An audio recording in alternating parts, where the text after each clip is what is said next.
குண்டு குண்டுன்னு பருப்பு உருண்டை குழம்பு எப்படி செய்யலாம் பார்க்கலாம் வாங்க. இப்போ கடாய் வச்சுருந்தேன், அது காஞ்சிருச்சு. இப்போ புளியை வந்து அதை கரைச்சி ஊற்றிக்கிறேன்.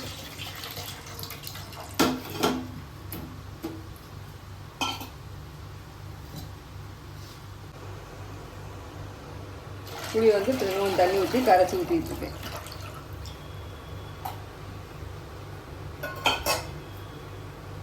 இப்போ தக்காளி பழத்தை வந்து மிக்சியில் வந்து அரைச்சிட்டு வந்துடுறேன். இப்போ நான் தக்காளி வந்து நல்லா மையாக அரைக்கணும் தேவையில்லை, இந்த அளவுக்கு ஒன்றும் பாதியமாக அரைச்சி அதில் ஊற்றிக்கிறேன். இப்போ நான்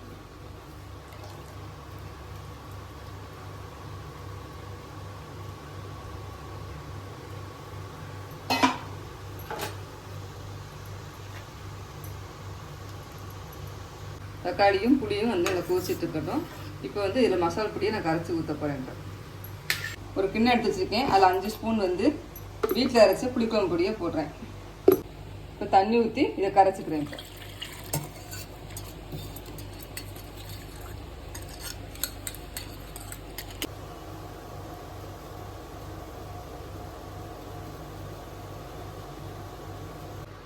உருண்டை குழம்பு வைக்க போகிறோம்னா அதுக்கு வந்து தண்ணி கொஞ்சம் கூட கொஞ்சம் ஊற்றி மிக்ஸ் பண்ணி விடுங்க. ஏன்னா உருண்டை போட்டோடனே குழம்பு வந்து ரொம்ப கட்டியாயிடும்.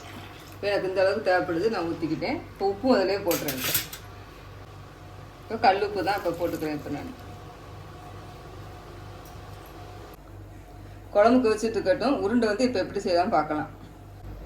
ஒரு மிக்ஸி ஜார் எடுத்து வச்சுருக்கேன், அதில் 4 வத்தல் போட்டுக்கிறேன். கொஞ்சோண்டு பெருஞ்சீரகம் போட்டுக்கிறேன். போட்டுட்டு வந்து தண்ணி எதுவும் ஊற்றாமல் ஒரு சுற்றி விடலாம்.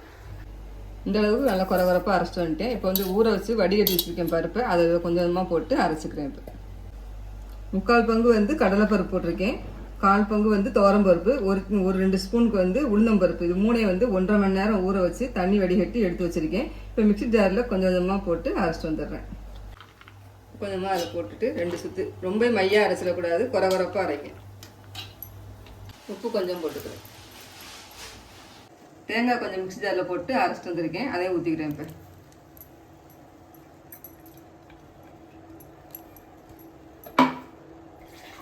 கொஞ்சம் தண்ணி ஊற்றிக்கலாம்.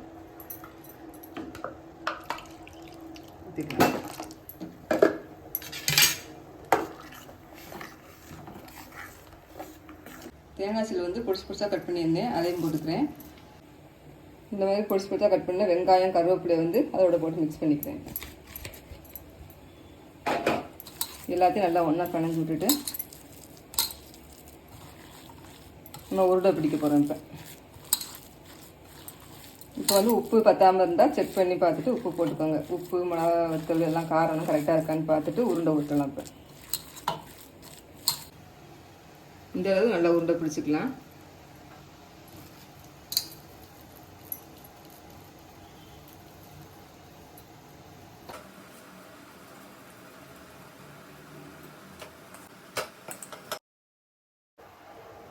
இந்த அளவுக்கு எல்லா மாவையும் வந்து உருண்டை மாதிரி பிடிச்சி வச்சாச்சு. இப்போ ஒவ்வொன்றா வந்து குழம்புக்குள்ளே போட்டுக்கிறேன். அடுப்பை வந்து சிம்மில் வச்சுட்டு ஒவ்வொன்றா போடுங்க. இப்போ போட்டுக்கலாம்.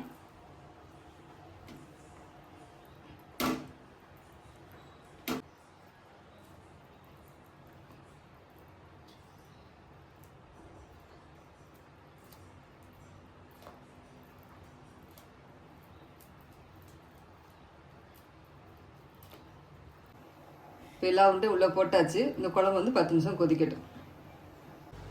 உருண்டை நல்லா வெந்து இந்த அளவு நல்லா சூப்பராக வந்துருச்சு. இப்போ வந்து குழம்புக்கு ஒரு தாளிப்பு போட்டுக்கலாம். இந்த பக்கம் ஒரு கடாய் வச்சுருக்கேன், அது நல்லெண்ணெய் ஊற்ற போகிறேன். இப்போ நல்லெண்ணெய் ஊற்றி தாளிங்க, அப்போ அந்த புளி குழம்புக்கு நல்லா இருக்கும். நல்லெண்ணெய் ஊற்றியாச்சு. இப்போ கடுகு போட்டுக்கிறேன்.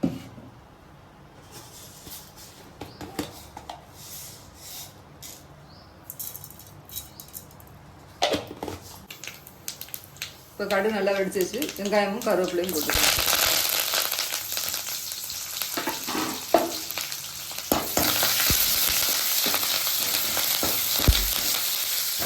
வெங்காயம் நல்லா பொன்னரமாக செவந்து வந்துச்சு. இப்போ குழம்புல ஊற்றிக்கலாம். அது இந்த குழம்பு வந்து கடைசியை தாளித்து போட்டுங்க, அது நல்லாயிருக்கும்.